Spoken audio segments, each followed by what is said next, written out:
Cinephiles. Hello everybody, welcome to American Cinephiles. I'm Nick. I'm Kyle. I'm Aaron. Alright, perfect. Today we are talking about why Hollywood needs to stop remaking foreign films. It's kind of a common practice, I think, today in Hollywood where they run out of ideas. I mean, they've clearly run out of ideas when you've got like four Transformers films and what they're doing now is, I mean, they take these amazing movies that haven't even been out for like 10 years. These are movies that have come out within the past 10 years, and then they come to America and they're amazing, and then Hollywood, they're just like, boom, let's do a remake of it. Yeah. That was my Hollywood face. A movie that was an original idea, we must take this and make it our own. But then it's not original. First, like the biggest glaring thing that I could think of, like right off the top of my head, was Old Boy.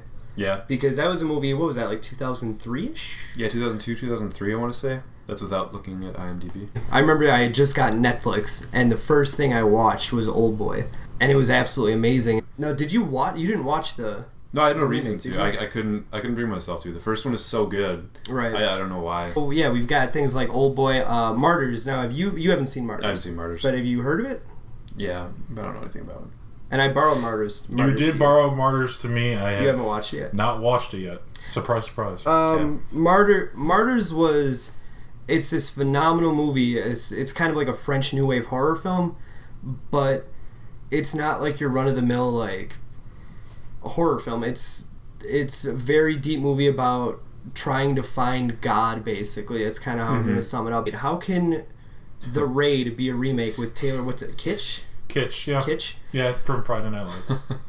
That's happening. That's a real live thing that they think is a good idea. But how could I just don't know how someone could sit down and be like, oh, that's a brilliant idea, let's remake The Raid. I mean, the whole thing about The Raid is that these people are doing like stunts and crazy action sequences that like even Tony Jaa hasn't done anything on the par of some of the things that they did, or like the shots and the way they organize all the fight scenes. So like the one thing, because like let's be honest, The Raid, like story wise, it's nothing we hadn't seen. You knew exactly what was going to happen the moment you put it in, but it was still amazing because it was all about the ride. Like what is a subpar actor going to do that's going to make The Raid better by making it American? I mean, he's not going to have the martial arts chops. He's not going to have the physical prowess. The thing that I thought made the second one so good is that day that we watched it at your place.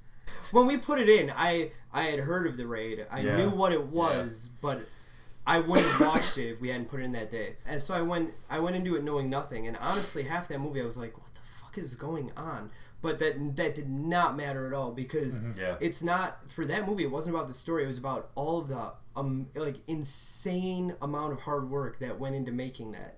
And right away, when you're a Hollywood exec and you're like, let's remake The Raid, right there is strike one, because all that hard work is gone. To be fair, because we were talking before we started filming this, we were kind of trying to figure out what movies we wanted to. I know.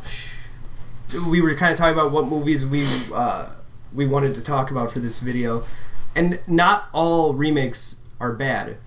Godzilla 98, yes, but Garth Edwards? Garth Brooks. Well, not Garth Brooks. It is Garth Edwards. I'm sorry about Edwards. That. That was a great. Well, not. That was a for an American doing something that's already been done a million times. It was enjoyable. Oh, Hollywood is at that point where it's either going to be a Transformer movie, a Stephanie Meyer movie, or a remake. And if it's not one of those, then it's going to be nominated for an Academy Award because it's got originality. It's setting a precedent. The only way you can get into the industry is to play their game and make these remakes or these terrible whatevers. And yeah, it affects more than just the film, because then it starts affecting our culture. Because now, I mean, every pop culture reference that we have now is almost becoming a reference to a pop culture reference that was in the 70s or 80s. Yep. I mean, there isn't even like an original spoof anymore. The spoofs that we have are spoofs. It's almost like creative material is just rehashing someone else's old creative material. It's like there's no new, fresh ideas anymore. And that's the thing, is there's a lot of hate for things like Christopher Nolan movies. And now I get I completely understand why people are like, oh, Christopher, fanboys love Christopher Nolan. They're Nolanites. Everything he does is great. Yep, that's me. I don't think everything he does is great, but I will give him credit where credit is due. He's a filmmaker that gives you original stories that are still very grand in scale. It's not like this is completely new, though, because if you go back into, like, even the 60s, cowboy films, a lot of them, even just stylistically, I mean, they came from samurai films. I think that's the problem. Like, we can no longer look at Hollywood as being synonymous with film. Like, back, even, like, up until the 80s and 90s, I think that was the truth. But now, with how available media has become to us and how cheap you can make a film that's still decent, I mean, there's just no big venues that air indie films, at least not anywhere that's not on one of the coasts, and super expensive and elitist. Right. But, I mean... Or you have to wait like 8 months. Right, exactly. There needs to be more recognition given to the videos that are on YouTube. And granted, I mean, there's so many stupid things out there that waste so much space.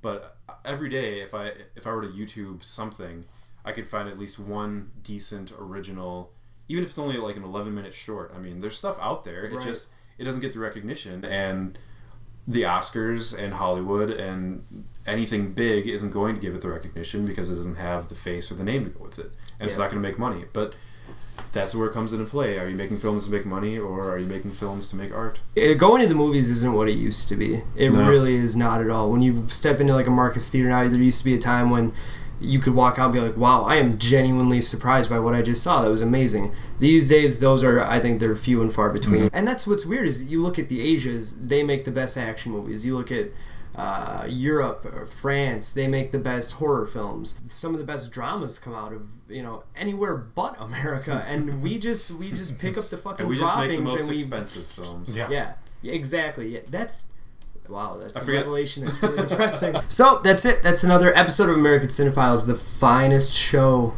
on YouTube that has like 5. I think we have 5 subscribers. I'll take the 5 subscribers. To dinner, if you tell a friend about it. No, I can't afford taking anyone to dinner. Either. I'm sorry. We shouldn't have said that.